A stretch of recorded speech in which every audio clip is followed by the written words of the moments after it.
Brent, what the hell is going on? Oh, dude, today's gonna be a banger of a video. Welcome to today's vlog with Jimmy Oaks Garage. What's up, y'all? What's up? Okay, yeah.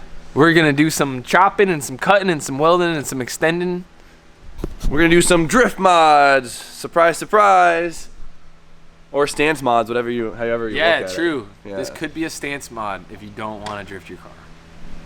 There's easier ways to do this, but okay. So, as you guys know, with our drift cars, because B's B's gonna be drifting next season. We're getting the E46 slowly ready for the season, and a big one is widening your track width and adding camber. And to do so, you have to extend your lower control arms. I do it on Mass 13. As you can see, they're extended about 1.5 inches. And B's gonna be doing the same thing. Yeah, which about the same length too, 1.5 inches. So this is a tip for the E46 guys if you're out there. I know there's a bunch of you. It's a great drift chassis. E36, basically the exact same thing, but there's like an OEM easier way to do it that we'll talk about later. But for now, we're focusing on the E46 boys.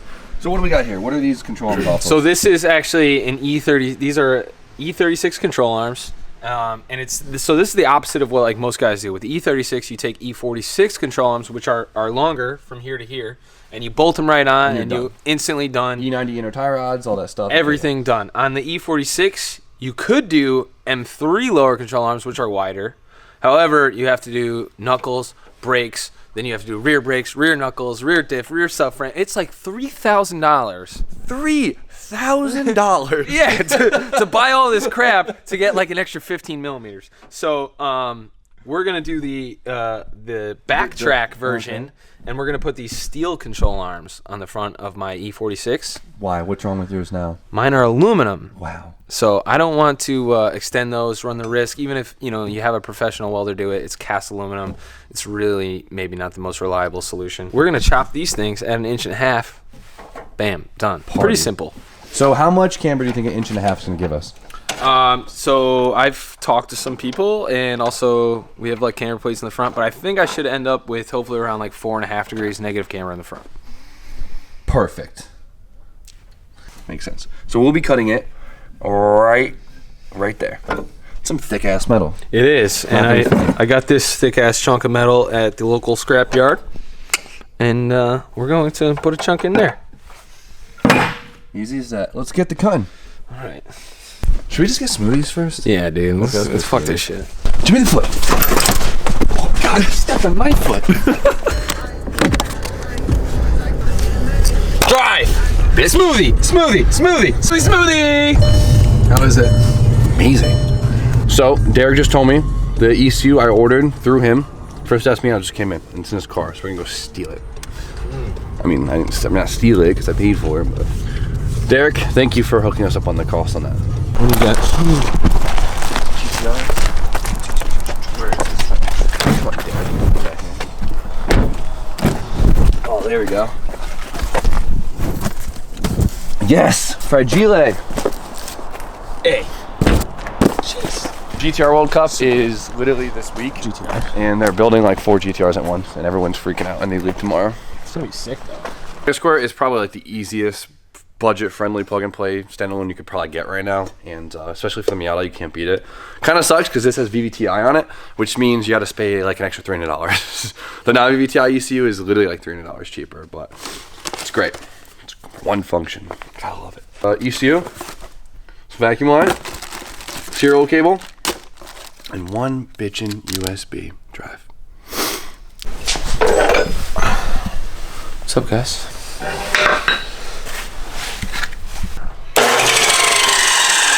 See the lights flicker on that thing?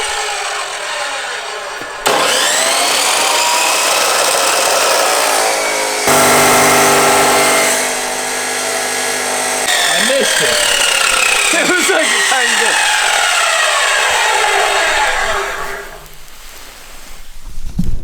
Sick.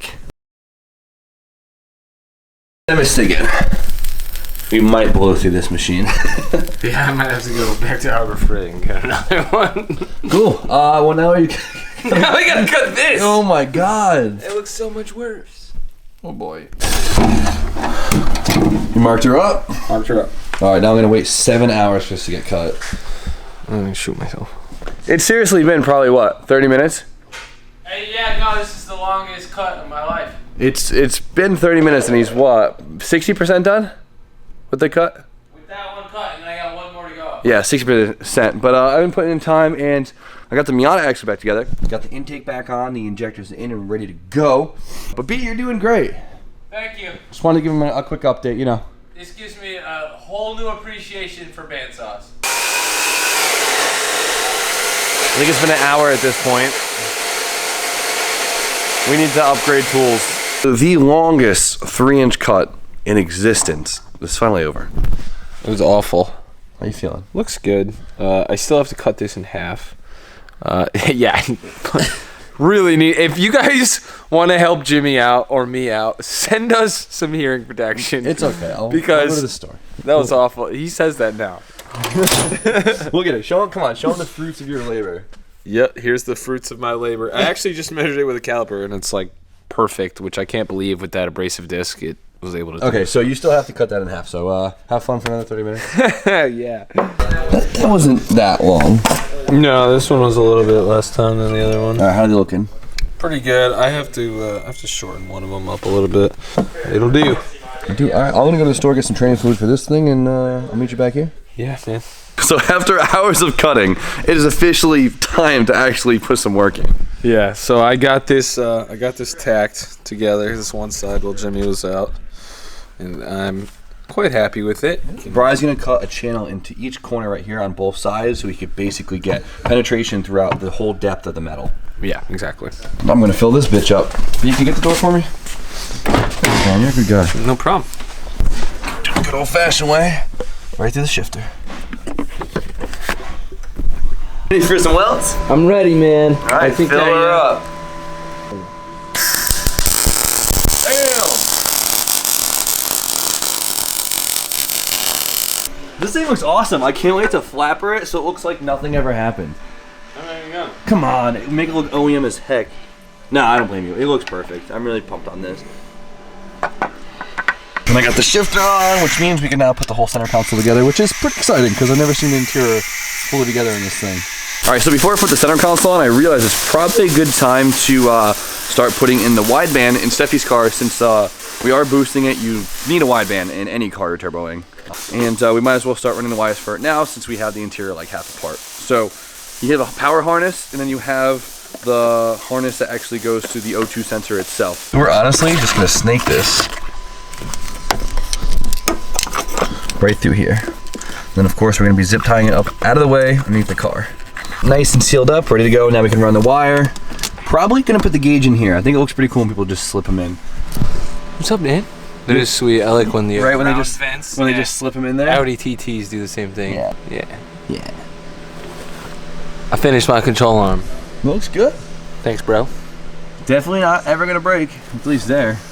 Yeah, that was the goal. That was a pain in the ass. Damn, this thing is not light. Oh my god. Look how massive this unit is. The littlest plug though. That's crazy. This thing's crispy. And now I gotta figure out how to take these things out. You'll figure it out.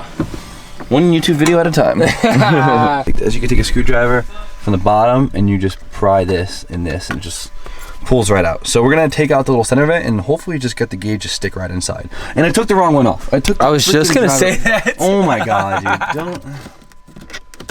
I see this a lot on Miatas, but I don't know how exactly they do it, but you could take the little trim piece off the front of the vent, and obviously you could just slip this in and call it a day with the trim.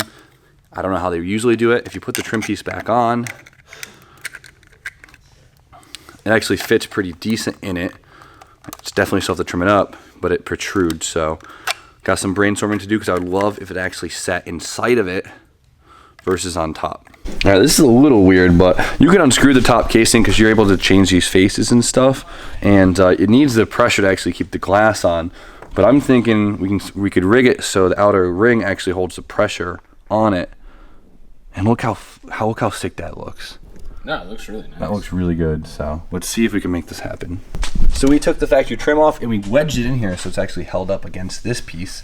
And then me and B put 2 screws in it, and it ain't going nowhere. That thing's legit. I like that. Dude, I'm pumped on this. That looks so good. All right, put it in the car. Let's see what it looks like. All right, took a second, but I got it in, and look how cool this looks. It looks so low-key in here. I don't know if Steph is gonna realize if this is factory or not. That's pretty cool. Took the easy route, and I just wired it straight into my cigarette lighter because it is a switch power. We should be good to go. Of course, I extended the signal wire so we can wire this into the ECU. So then we can actually physically log all of the AFRs, which makes the whole tuning process so much easier. Of course, Steffi gets a Tomy shift knob. This is always my favorite. Which one's the Tomy one? This one. RJ? Hey, She's gonna love this, isn't she? yeah, she's gonna. This looks awesome, Steffi. You're gonna love this. I can't wait till you see it. Hell yeah. Oh shit! Beat his ass, Brian. Brian, wait, What happened? You're gonna do it. Take the glasses off. He's talking shit. Wait, take the glasses off. Kidneys, I gotta pee. We showed this before, but it has a factory user manual in here, which is actually pretty cool. Oh, and I got a sticker too. It's sick. It probably means something stupid, but I'm stoked. Let's jump back to Brian.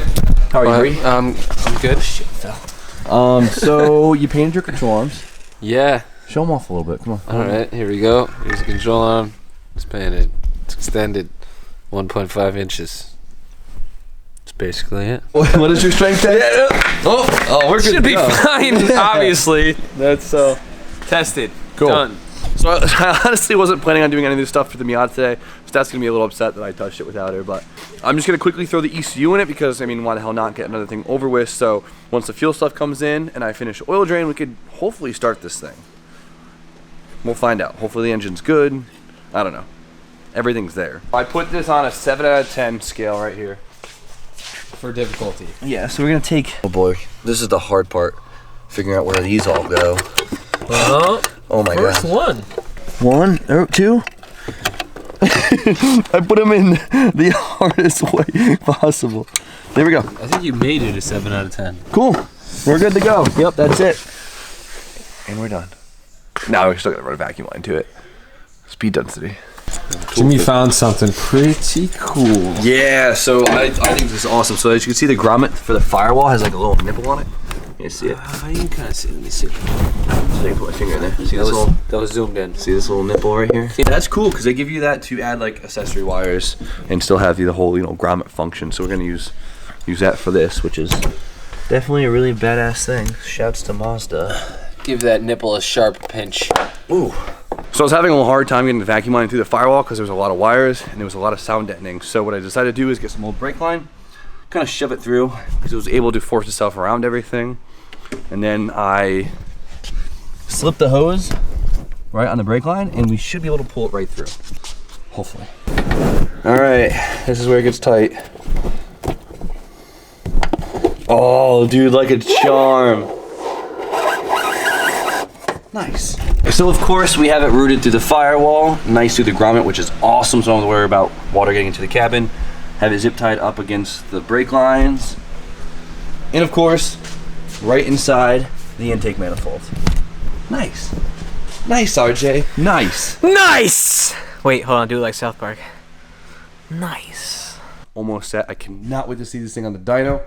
She gonna bark. Yeah, this thing's gonna be awesome. It's gonna be a fun car. It's just a gorgeous car in general.